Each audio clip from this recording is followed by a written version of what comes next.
I want to ask you about one part of the book. When you talk about on your eye black, when you wrote 3:16 from the Bible, can you tell the people about the uncanny coincidence that happened in a press conference a few years later? Yeah, well, we were playing for the national championship in college on January 8th, 2009, and I decided to wear John 3:16 under my eyes, and during the game, 94 million people Googled John 3:16, and it was a pretty cool moment. Well, exactly 3 years later, we happened to be playing the Pittsburgh Steelers in the first round of the playoffs when I was with the Denver Broncos, and I didn't even know that it was exactly 3 years later. It was January 8th, 2012, exactly 3 years later to the day. I just went out there and tried to do whatever I could to win a playoff game. And afterwards, I'm going into the press conference because I love talking to the media.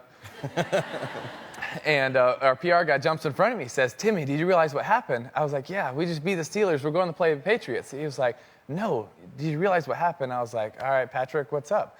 He said, "It's exactly 3 years later from the day that you wore John 3:16 under your eyes." I was like, "Oh, that's really cool." He said, "No, I don't think you realize what happened. During the game, you threw for 316 yards.